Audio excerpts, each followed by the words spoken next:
আমার সহকর্মী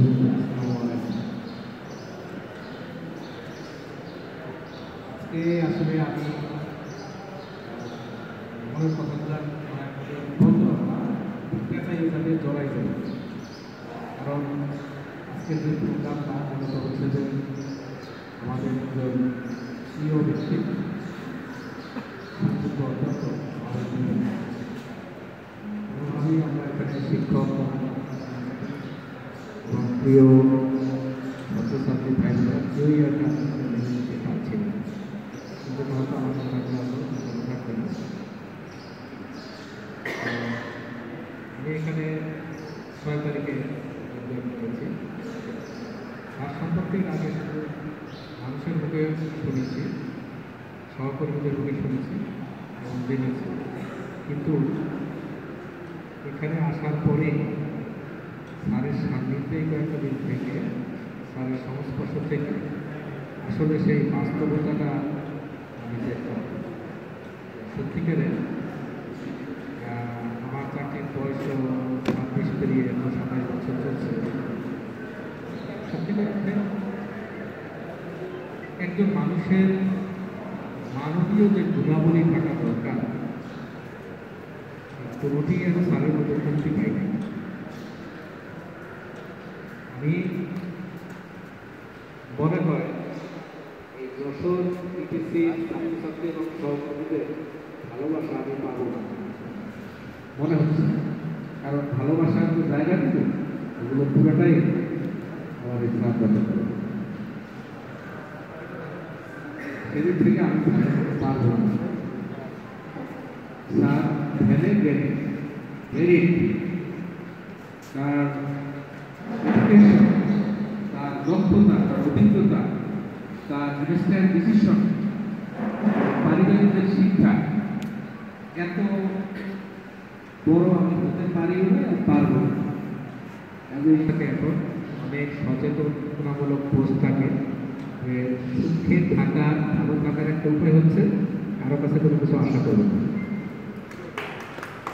তো আমিও মনে হয় ওরকমই, আমার কাছে খুব বেশি কিছু আশা করা যাবে। হ্যাঁ, তবে একটা রাস্তা আমি বাতলে দিতে পারি, যদিও কোনো কিছু আশা করার ইচ্ছা থাকে বা ইচ্ছা পোষণ করে, তাহলে সেক্ষেত্রে আমার স্যারকে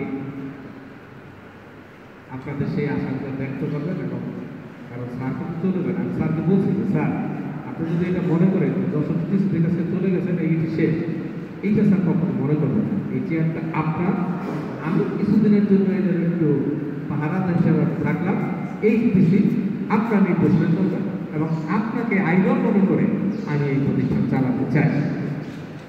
কারণ হচ্ছে যে একটা ভালো মানুষকে অনুসরণ করা আমাদের অন্যায় না। কি মনে হয় তোমাদের অন্যায়? আমরা তো পৃথিবীতে ভালো মানুষগুলোকে অনুসরণ করি, খারাপ মানুষকে অনুসরণ করি, সেটাও হয়তো আমাদের মধ্যে হয়ে যায় মনের অজান্তে এবং শয়তানের প্ররোচনা।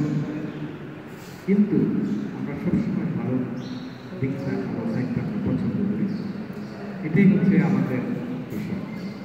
আর আসলে গতকালকেও আমাদের একটা প্রোগ্রাম ছিল কম্পিউটার ফেয়ারে, সেখানে আমি একটা কথা বলেছিলাম যে একজন স্যার যখন তার প্রতিষ্ঠান থেকে চলে যায়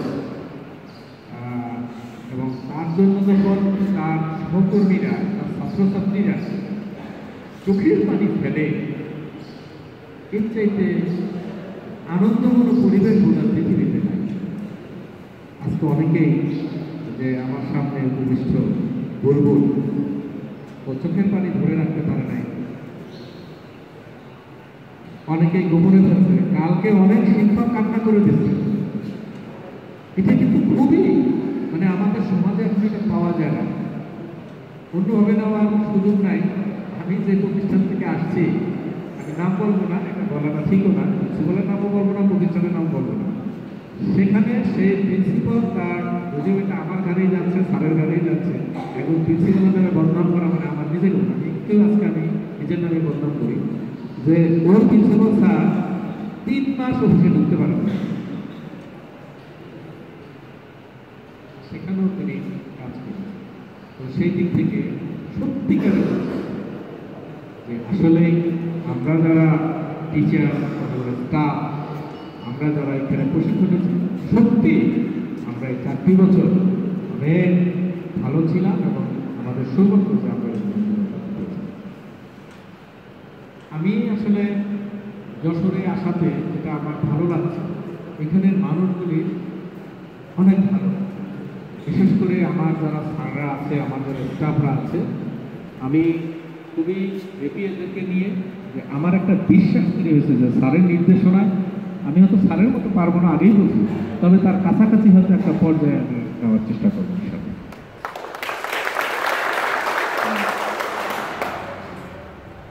যশোর অনেক পুরনো একটা সিটি, বাংলাদেশের ইতিহাসে এটির নাম রয়েছে, পুরনো জেলার মধ্যে একটি এবং একটা ঐতিহ্যবাহী জেলা।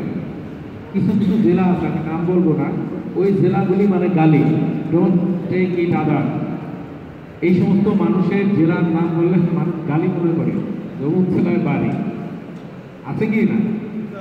বাট যশোরের কথা যখন বলে যে ভাই আমার বাড়ি যশোর, মানুষের ভিতরটাই কিন্তু পরিবর্তন হয়ে যায় যে একটা ভালো জায়গার মানুষ। কথা ঠিক কিনা, আমি বানিয়ে বলছি কথাগুলা? যশোরে আলাদা একটা ঐতিহ্য আছে, সেই ঐতিহ্যতে যশোরের মানুষ অবশ্যই ভালো। দুষ্ট দুই একটা থাকতে পারে, সব জেলায় আছে কম বেশি, আমি বলবো না যে নাই এখানে, কিন্তু যশোর মানে আমি যখন আমার ফ্যামিলি এবং আমার আত্মীয় স্বজন, আমার শুভাকাঙ্ক্ষী তারা বলছে যে আমার যশোরের পশ্চিম প্রথমবার কথা বলছে তুই একটা ভালো জায়গায় গেছে, আপনি একটা ভালো জায়গায় গেছেন। আমি ভাই চাই যে এই প্রতিষ্ঠানটা যারা ছাত্রছাত্রী আছে এরা হচ্ছে আমাদের বড় স্টেক হোল্ডার, তারাই হচ্ছে এই প্রতিষ্ঠানকে আমার কিনা, এইটা এই যশোরবাসীর প্রতিষ্ঠান। তাহলে সেই যশোরবাসীর প্রতিষ্ঠানটা ভালো করার জন্য ভাই তোমাদেরকে হিম্মত থাকতে হবে, তোমাদের মেকানিজম থাকতে হবে, এটা আমার কোনো ভূমিকা থাকবে। কালকে স্যার এক জায়গা পরিচয় করাই নিতে গেছে, স্যারের এই বন্ধুবার পাশে স্যার ওখানে কথা বলতে বলতে গেল যে আমার এক একটা স্টুডেন্ট এক একটা আর্মি সৈনিক, আমার 5 তারিখের পরে দুনিয়ার সব জায়গায় কাটছে, আমার যশোর জমি তুলে রাখা সব তোমাদের। এটা ভুলে হোক, বুঝে হোক, না বুঝে হোক, সেটা আলাদা জিনিস। ভুল আমরা অনেক শুরু করে থাকি, কিন্তু এই যে একটা শক্তি স্যারের, আমি স্যারকে বললাম স্যার আপনার সময় করছে, আমার সময় কি করবে? স্যার বলে না করবে, আমি বলে দেবো করবে। এই জিনিসকে রক্ষা করার জন্য তারা এটা অবশ্যই করবে, এটা তাদের অবশ্যই।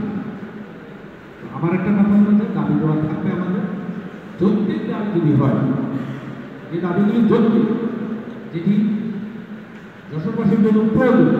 আমি আজকে কথা দিলাম আমার রেঞ্জের মধ্যে যদি এরকম যৌক্তিক কোনো দাবি তোমাদের থাকে, অবশ্যই সেগুলো আমরা মেনে নেওয়ার চেষ্টা করবো এবং সেগুলি আমরা সহায়। যেমন কালকে কিছু ভাই দুষ্টামি করে জায়গা থেকে তোমাদের প্রতি এই দাবি ভাই যে এখানে গিয়ে দুষ্টামি করা যাবে না, আর প্রকৃতভাবে যদি তুমি গাড়ির কাজ শিখতে চাও, কম্পিউটার শিখতে চাও, সেলাই শিখতে চাও, শিখতে হচ্ছে না, আসলে একটা পারফেক্ট জায়গা, এই কথাটা তাকে বলে দিয়ে বুঝাইয়া সেজন্য আমাদের কিন্তু পরবর্তী জেনারেশনটা আলাদা করবে, এটাই শিখতে হবে। আরেকটা বিষয় হলো যে অটো মেকানিক্স এখন ওয়ার্ল্ড কন্ট্রোল করতেছে অটো মেকানিক্স দিয়ে, এটা একটা অত্যন্ত লাভ। বিশেষ করে আমি যশোর তো বেশি মানে আমার অভিজ্ঞতা, আমি কয়েকদিন আগে বাইক ঢাকায় করেছিলাম, তা আমি ওই যে স্যার ছিল, আরো ইয়ে ছিল, অটো মেকানিক্সের পাস কেন তো ভুলগুলো আমাকে বলতো যে স্যার এটা তো কন্ট্রোল করে পুরো বাংলা, কি বলে আমার তো জানা ছিল যে অটো মেকানিক্সের অটো পার্টসের সমস্যা বলছে আপনি চট্টগ্রামে এখান থেকে মাল সাপ্লাই তো তাহলে আমাদের আমি শুনতে পাবো তাহলে আমাদের অটো মেকানিক্স যারা পড়ে নিশ্চয়ই তাদের এখানটা কর্মকে প্রফেশন করতে বলবো যে হ্যাঁ এটা আমার ভালো লাগে। বিশেষ করে রেফ্রিজারেটর এবং আরএসি যেটা আছে এটা খুবই সম্ভাবনাময় একটা সেক্টর, আমাদের ড্রাইভিং আমাদের একটা সম্ভাবনাময় সেক্টর। তো এগুলোর প্রতি নিজে কারেক্ট থাকে এই যতগুলো লেভেল আছে আমাকে যেটা মানুষের বললেন, এটা খুব কম প্রতিষ্ঠানে আছে লেভেল 5 পর্যন্ত একই মানুষ, অর্থাৎ আমরা চাইলেই এটা রেজিস্ট্রেশন করতে পারবো না। আমার একটা কথা হলো যে ভাই এখানে ওরা কি মানে ইয়ের মধ্যে আছে, তারাও সুবিধা পাচ্ছে। তো সকলটা জীবনের সব শিক্ষা এত সহজভাবে হয় না। আমরা স্কুল কলেজ ভার্সিটি পড়ে আসছি, সাপোর্ট আমাদের দেন, কিন্তু এখানে তো কিছু সাপোর্ট দিচ্ছে, যেমন 598 টাকা কাছে প্রশিক্ষণ প্লাস হচ্ছে যে একটা স্টাইপেন্ড, তাই না? তো সবাই আমরা, তবে আমি একটা অনুরোধ করবো ভাই বলতেছি, যে সেটা হলো কিছু কিছু কোর্স আপডেট যেটা আছে প্রজেক্ট সাপোর্টেড নয়, অথবা আমাদের নিয়মিত ব্যাচের মধ্যে পড়ে না, এটা মামুন স্যারের সাথে কথা বলে নতুন একটা ব্যাচ ক্রিয়েট করা যায় কিনা। স্যার আমরা ওই জিনিসটা শিখতে চাই, একেবারে ন্যূনতম যে ফিটা যেটা না নিলেই নয়, কারণ আমাদের এই টেকনিক্যাল তার একটা অসুবিধা আছে কি, যে আমাদের কিছু র মেটেরিয়ালস আছে, যেমন প্রাইভেট যখন শিখতে যেমন তেল লাগে, তারপরে হচ্ছে যে যখন ইলেকট্রিক্যাল কাজ করবো আমি আপডেট কোর্স করবো, আমরা একটু হাত জাগাই নিজের পয়সা দিয়ে, নিজের পয়সা দিয়ে, নিজের পয়সা দিয়ে একটা আপডেট কোর্স করবো। কারণ এই শুধু এইটুকু কোর্স দিয়ে 1 2 3 4 5 6 7 8 9 10 11 12 আমার এক বছর 2 বছর শিখবে। তো আসলে এইটুকু দিয়ে মানে আসলে হয় না, জব মার্কেটে আপডেট কোর্স লাগে। আমরা আশা করি যে আমরা ভবিষ্যতে আমাদের নিজেদেরকে আপডেট করার জন্য আমরা এই কাজগুলি একটু করে নিব, এইটাই প্রত্যাশা। আর আমি আছি, আমি একটা কথা বলে যাই, আমার সাথে কোনো কাজ যদি থাকে, আমার দরজায় ভিতরে ঢোকার জন্য কোনো অনুমতির প্রয়োজন নাই।